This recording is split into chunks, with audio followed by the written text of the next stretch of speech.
Digo, Sí.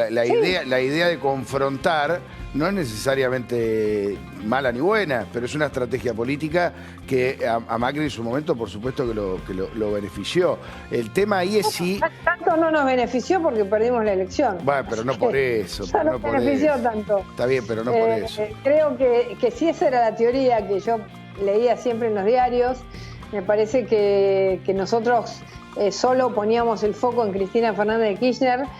Bueno, evidentemente, si esa fue la estrategia, no fue buena porque hoy somos oposición y no gobierno. Déjeme que le tire flores y con su sentido común es fundamental. Mira, nosotros tenemos acá un presidente paternalista. Además, ¿sabe qué es usted? Usted es muy humilde, pero ¿se siente el presidente de la región? Además de creo que es uno de los más jóvenes, 46 años tiene, como el líder. ¿Usted es el líder de la región, de esta nueva generación? No jodan con la gente. Ya vivimos, ¿no es cierto?, que se vayan todos. El 2001 hubo muertes. En la esquina de mi sindicato hubo muertes, hubo corrida, hubo toque de queda, hubo asalto a los supermercados. No tenemos que llegar a eso. Acá hay un fenómeno social. Vino un hombre y cambió la vida del país con actitudes simples, lo que parecía difícil, que se llama Carlos Saúl. Bueno, vamos al tema de los boletos. Bueno, pero por eso le digo, Entonces, esto es lo que sirve, y que hay que entenderlo. Tenemos que tratar de no robar por lo menos 2 años en este país y los empresarios. En los últimos días ha empezado a crecer la internación a un ritmo de, en el caso nuestro, del 5% con respecto al día anterior. Está saturando las guardias y las camas de piso. Estamos en las camas de piso rondando el 90%. Pero lo de ayer nos mostró que, cuidado, podemos subir de pronto 700, 800 casos en un día, justo cuando hay que decidir, o ya está decidido, pero hay que darle el repuje final a cómo va a ser el arranque el fin de semana. O sea, no hay nada que automáticamente se ordene a partir de en este caso de un desastre natural. Ojalá que las circunstancias hagan que se peronice el mundo.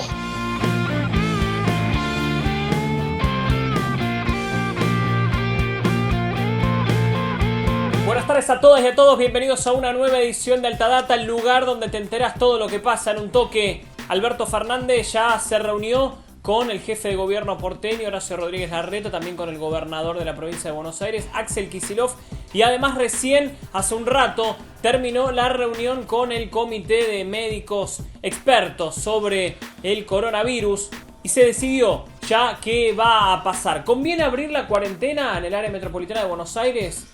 ¿Qué pasa si el gobierno no la abre?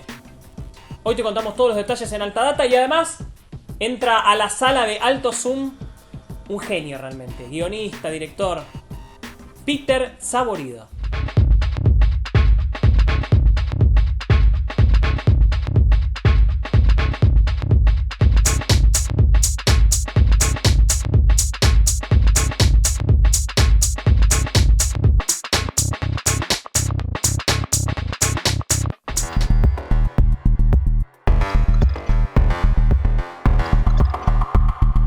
Mañana finalmente será el anuncio de Alberto Fernández sobre la flexibilización de la cuarentena en el área metropolitana de Buenos Aires, la más afectada por la pandemia. Vamos a ver algunos números que asustan un poco, por lo menos son estos últimos.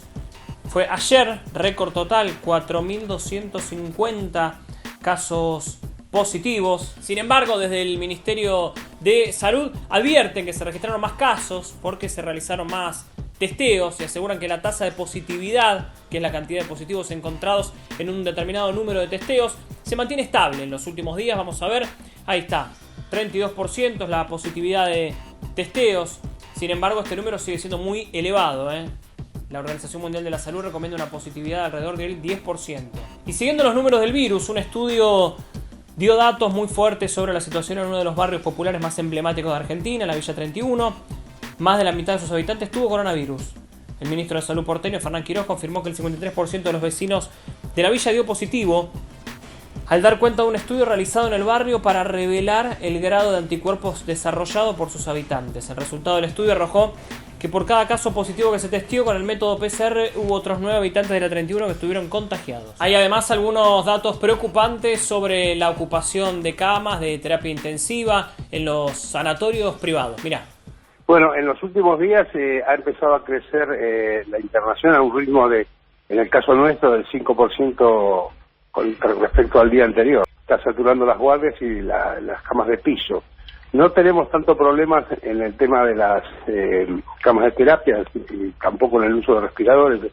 Ahí estamos relativamente estables, o sea que los casos que están ingresando son leves y moderados, no son casos críticos.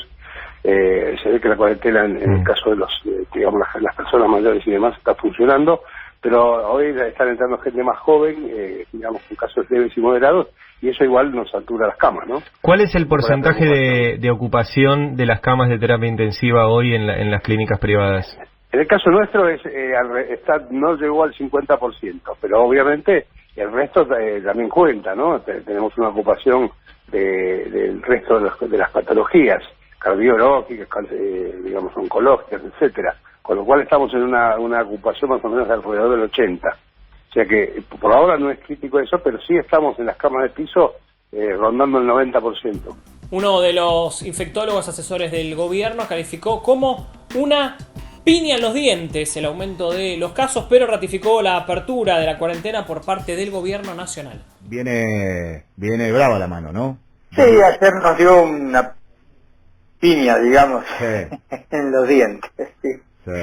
Sí, porque veníamos con 7-8 días de un amesetamiento entre 3.000 y 3.500 y todos estábamos fuertemente como viendo que eso podía ser de alguna manera el estar en la cumbre con ese número oscilante, pero lo de ayer nos mostró que, cuidado, podemos subir de pronto 700, 800 casos en un día, justo cuando hay que decidir, o ya está decidido, pero hay que darle el repuje final a cómo va a ser el arranque el fin de semana.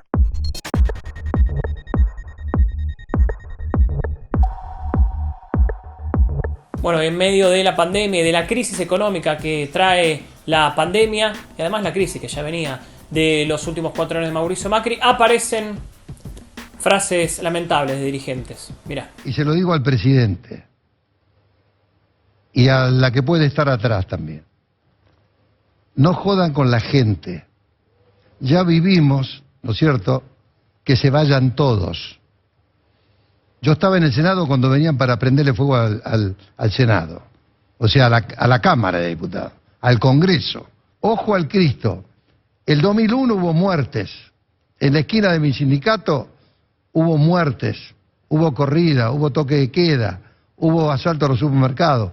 No tenemos que llegar a eso.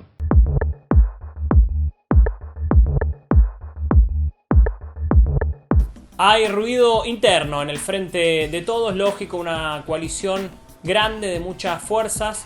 Salieron varios a apoyar al presidente de la Nación, Alberto Fernández, entre ellos Lula da Silva, de afuera, que no es del frente de todos, pero mira lo que dijo. Não é possível presidente governar apenas para uma parte da sociedade. Ele tem que governar para todas as pessoas, tendo em mente que o compromisso principal do Alberto Fernandes é cuidar das pessoas mais pobres, é cuidar das pessoas mais vulneráveis, é cuidar daqueles que precisam efetivamente do Estado. Mas ele não pode deixar de conversar com os empresários, ele não pode deixar de conversar com toda a gente que tem que conversar. Ele é o maestro de uma grande orquestra de seres humanos chamada Argentina, e o maestro tem que conversar com todos os músicos para que a orquestra funcione de forma harmônica e todo mundo goste da música.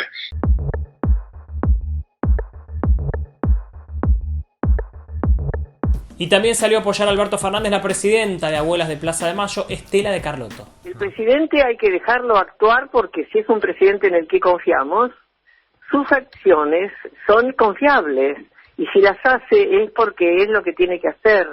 Yo no me considero con la calidad ni el derecho de criticar la acción de un presidente que hasta ahora, que lo conocemos de antes, tenemos total confianza en su mandato, fue elegido y es cabeza de un gobierno y que está pasando, yo creo, la peor etapa de su vida porque le toca gobernar un país endeudado, pero por años.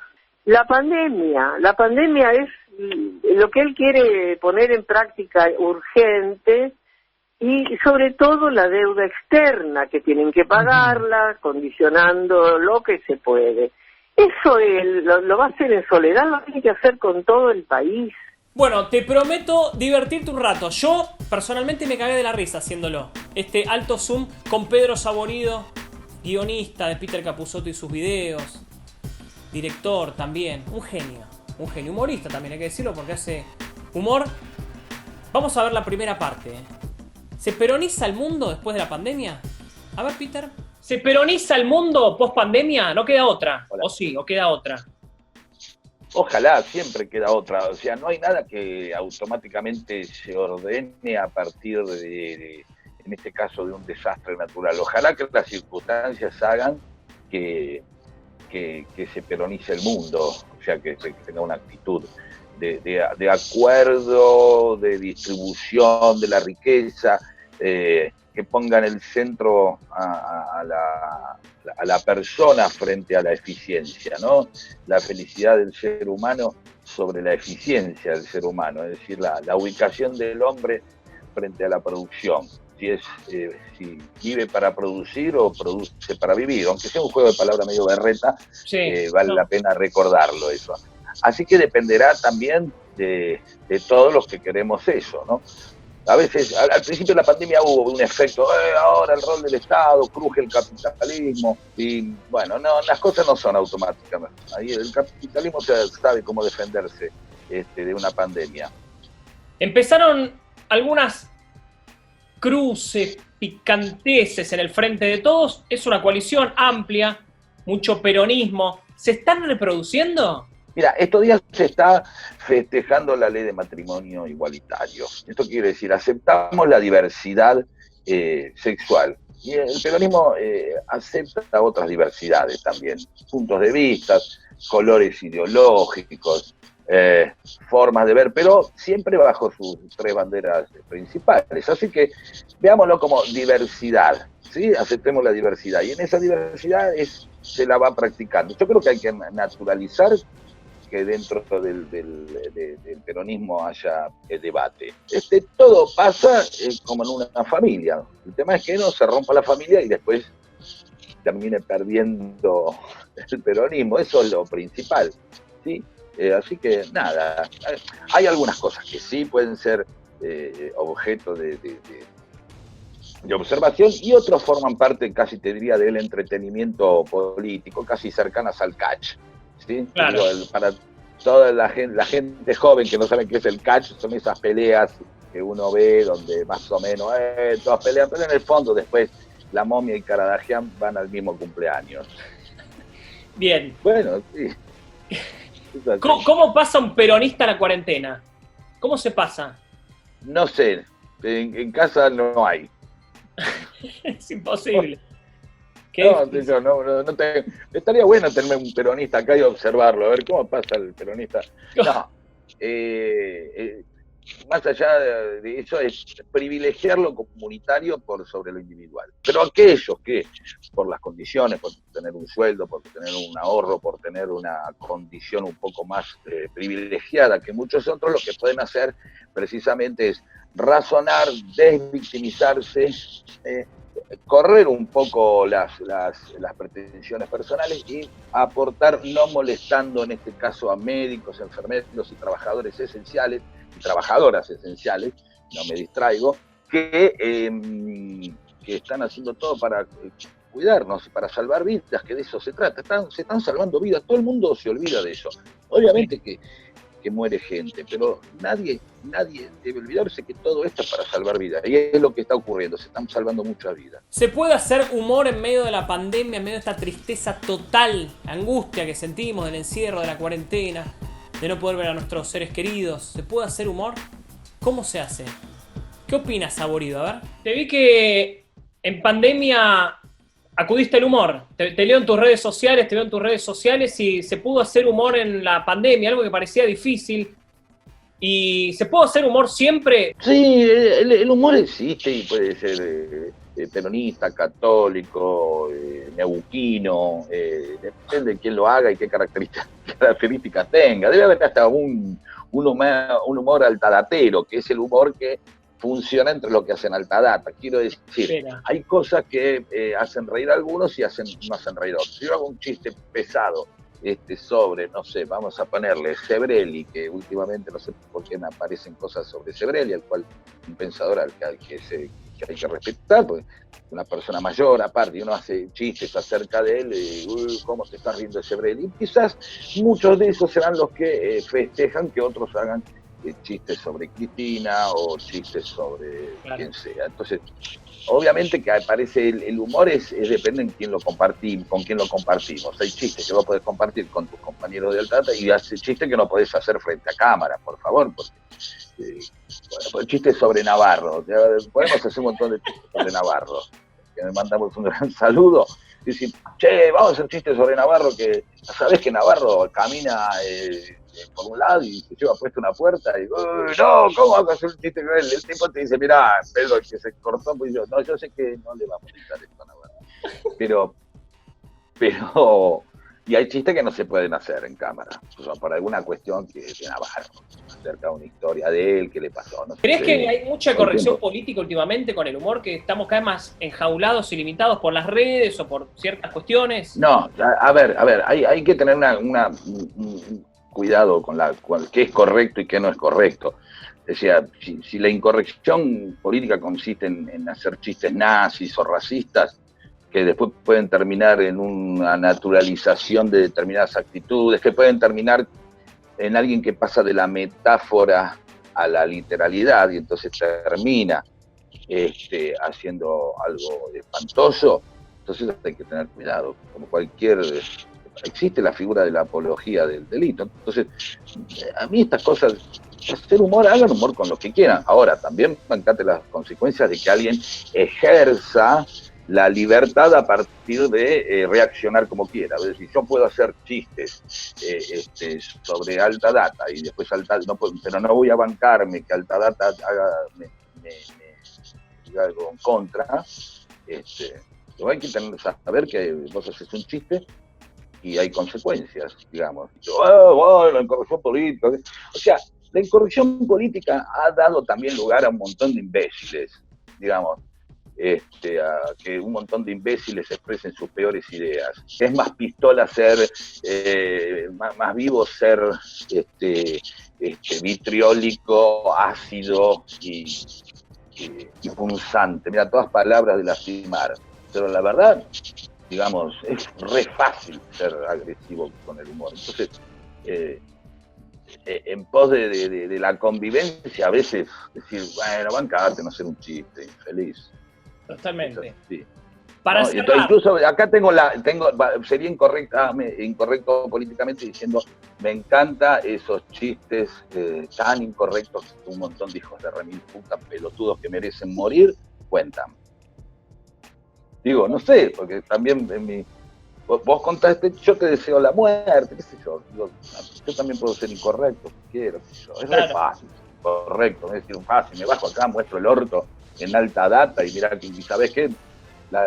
YouTube hace así. Explota. ¿Sí? Explota.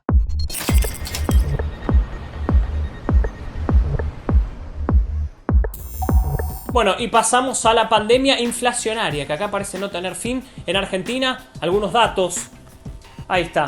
La inflación de junio fue del 2,2% y en el año común un alza del casi 14%. De acuerdo al informe oficial, el IPC aumentó 2,2 respecto a mayo y se aceleró en comparación al mes pasado.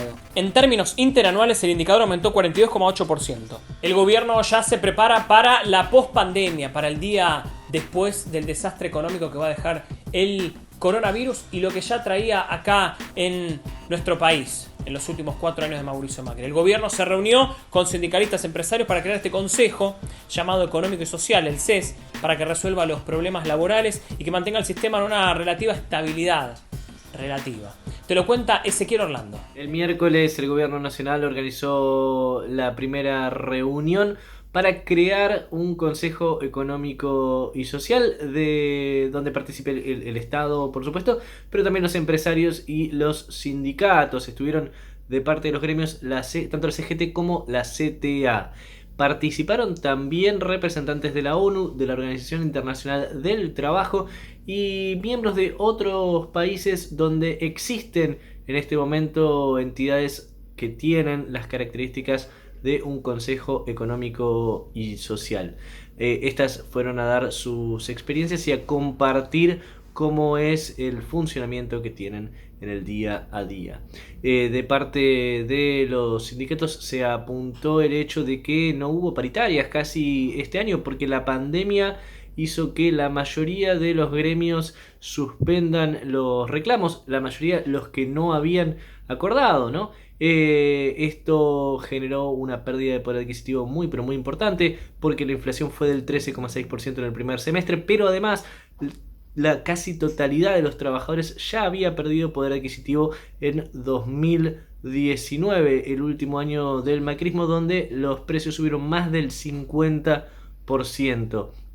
Esto le suma urgencia a generar un lugar donde se puedan consensuar ciertas pautas para el trabajo y justamente para mejorar las condiciones de vida de los trabajadores.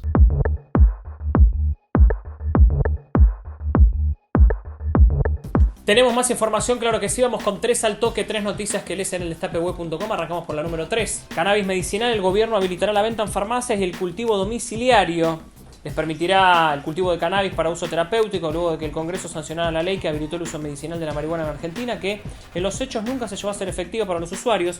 La administración de Alberto Fernández permitirá el uso de marihuana medicinal y su expendio en farmacias. Vamos con la número 2. Alberto Fernández sobre Venezuela. Estamos preocupados por el bloqueo. Y Argentina una vez más ratificó su decisión de preservar los derechos humanos en cualquier ámbito y cualquier gobierno.